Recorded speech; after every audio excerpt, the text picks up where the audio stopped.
Hey guys, welcome to my episode 5 review of Ozark on Netflix. So, season 1, episode 5, it's called Ruling Days. So, having been positive on episode 4 and saying it's the best episode so far, I would say this one wasn't as good. It was a little bit of a dip. Just because I think there were some melodramatic moments. At times, I'm still finding some of the subplots a bit plodding, a bit kind of, then it's a bit forced drama.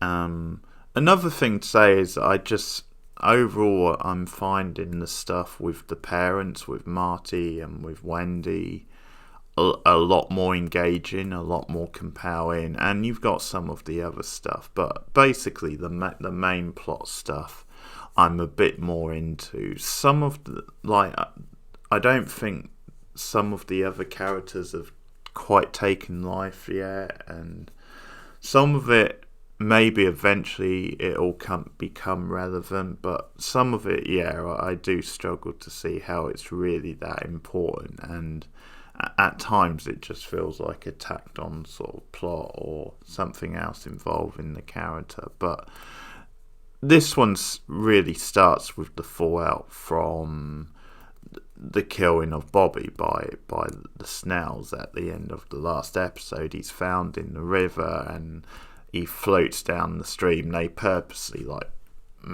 plant him outside, where the bird family live, and you do have some lighter touches again because they find him in the water and they're sort of panicking what to do kind of thing, and they're having this debate. It's Marty and Wendy and they're discussing should they call the police, and I think it's Wendy says, oh, well, yeah, it's the right thing to do, we should call them, there's nothing on us really. But and Marty's a bit more cautious about that. He's saying, no, it definitely looks, because he's the one who owned the strip club, was running it. So the day after I buy it from him, he ends up dead.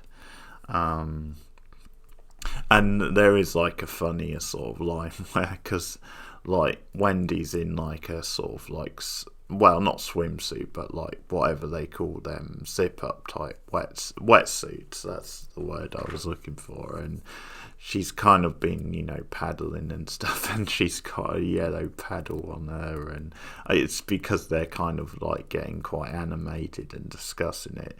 Now, it seems a bit convenient that the police sort of shown up and they were that quick on the scene, unless someone called them someone with an ulterior motive, let's say, maybe the Snells. But anyway, they show up pretty fast. But there is this funny line, Marty, again, Bateman is so good at doing deadpan saga. It's well, you were flapping your yellow fin around, or whatever, yellow paddle, so of course you're going to attract the cops like that. So they come and question him, and again it's sort of a test of Wendy and Marty sticking together, and ultimately they stick to their sort of guns, and Marty's well, no, we were actually on good terms, I offered him a fair deal for the club and he accepted it. So the police are I think it's the FBI guy at some point is offering them sort of witness protection if they open up, but that was a previous episode. Scrub that wasn't. But anyway, they stick to their guns. But so a lot of the drama is around the fallout from what happens with Bobby, and they start hearing about the Snells and their reputation. And one thing this episode does do is then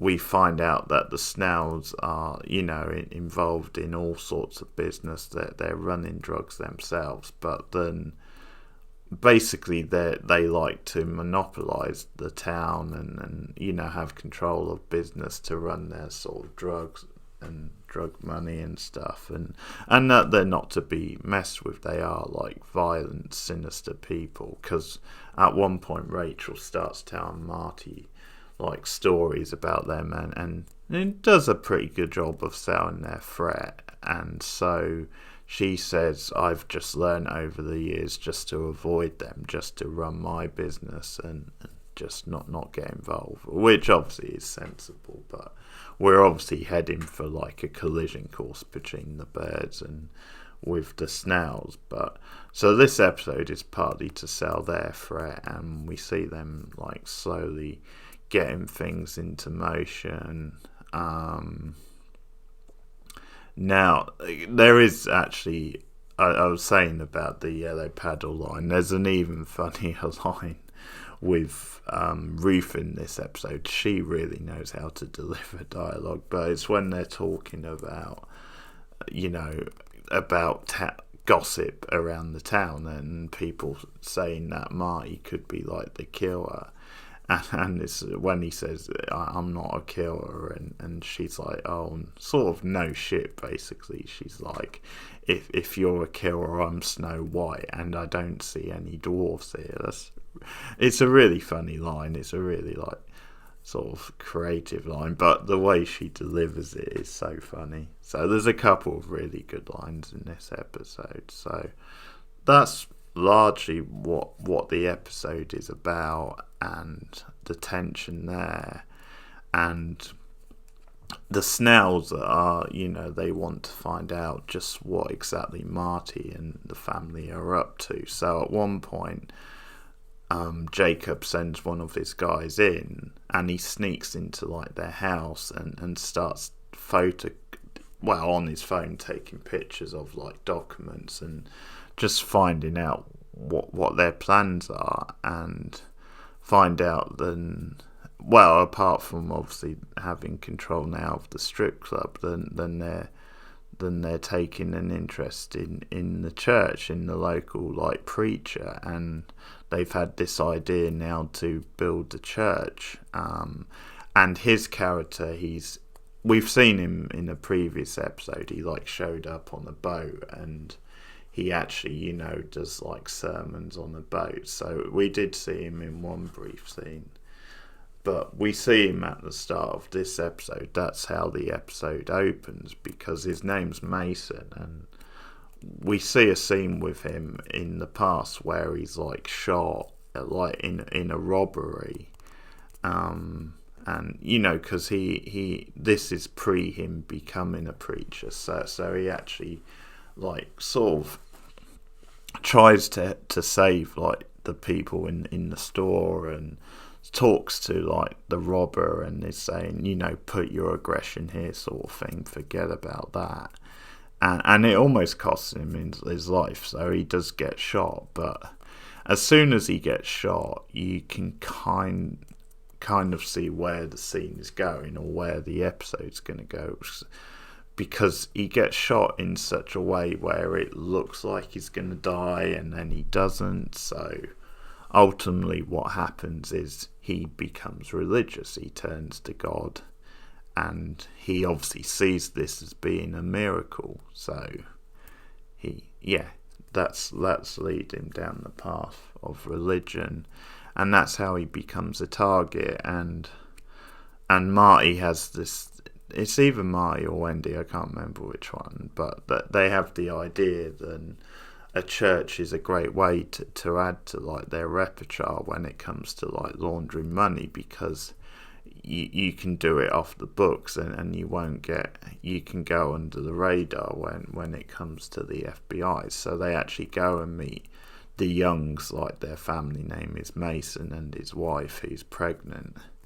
And they actually talk him into saying, we can build you a church, and it can be your church like. So it's sort of like a win-win. And they do give a bit of a phony baloney type pep talk, and talking about the values and how they would want to be involved in such a project. And the Youngs sort of fall for it, and it's sort of all business go. But what happens at the end of the episode is, after the Snells have found out about what Marty's plan is, we see that like one of them, he's like transporting Bibles on the river on one of the boats, and it's sort of revealed then they're using it to run drugs basically without Mason knowing. And the end of the episode is then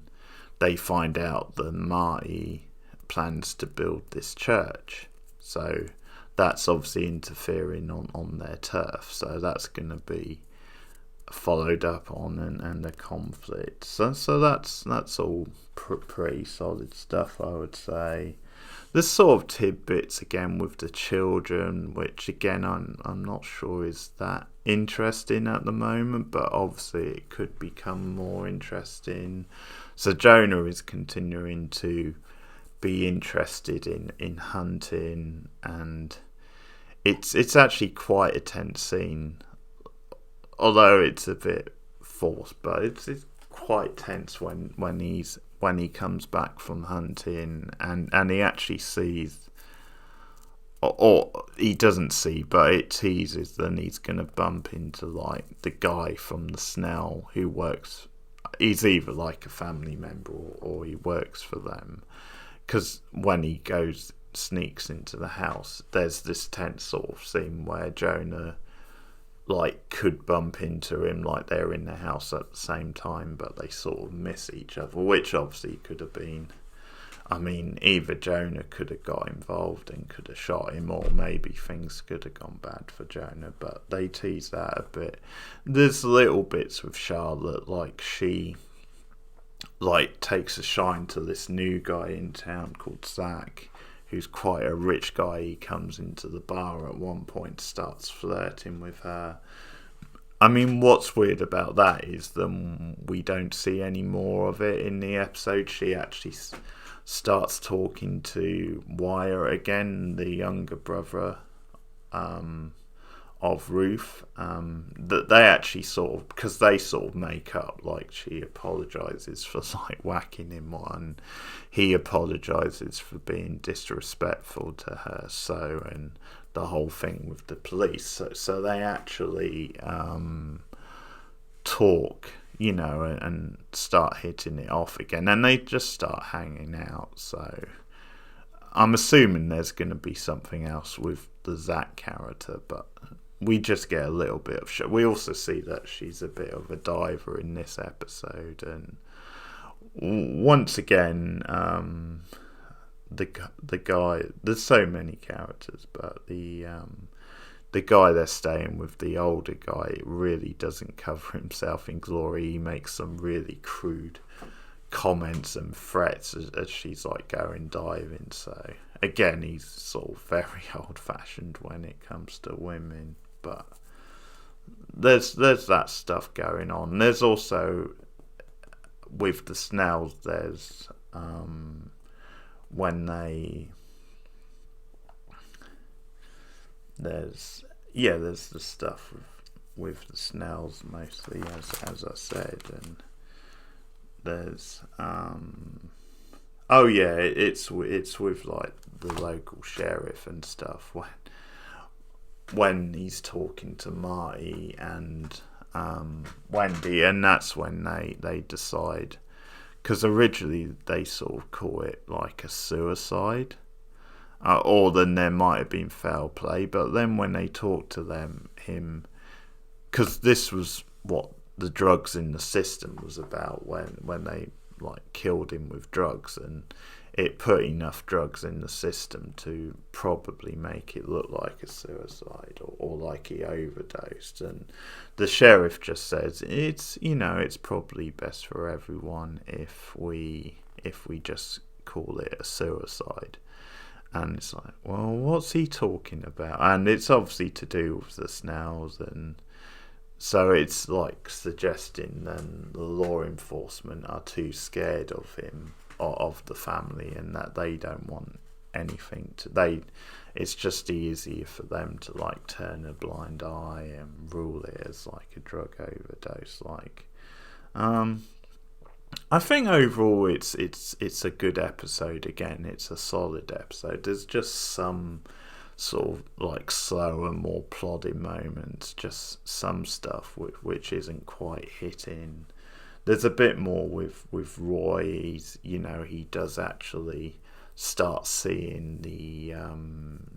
I think it's Carson, the Ruth's uncle, and they do like hit it off, and they actually start sleeping with each other, even though Carson's at first he's a bit aggressive and is trying to deny his sexuality, and they actually like agree to like start a fishing business together because they've been going fishing anyway, and yeah, they do sort of have that idea, and it's again a way to like further get in with him, sort of thing. So I guess he's using his like the fact that he is gay and the sexuality there. But there are some more plodding moments. There's also a thing with Gary, the one Wendy was having the affair with, like his son contacts her and she sort of doesn't answer, and is obviously keeping her head down and stuff, and he actually comes to visit them at some point, or comes to visit Wendy because he wants answers, and because his dad's like death was deemed a suicide, but it wasn't. He's not convinced by that because he's saying his dad was the happiest, and when he asks Wendy, when she says it's around the time I broke up with him and he was very devastated, so obviously she's lying to cover, and so that's a thing, and there's a bit more tension with Marty because he sort of talks to her and actually asks the question, is that true? Like, did you love him back? And she hesitates and like says no, and stuff like that. I think is a little bit too soapy, and it's sort of forced type drama. So some of that stuff I think we could do without. It's a little bit on like the plodding side, but mostly I would say it's another pretty strong episode. Yeah. So yeah, that's Ozark once again, episode 5. I'll be back soon with episode 6 review. Thanks for listening. Like and subscribe as always. Thanks guys. See you later.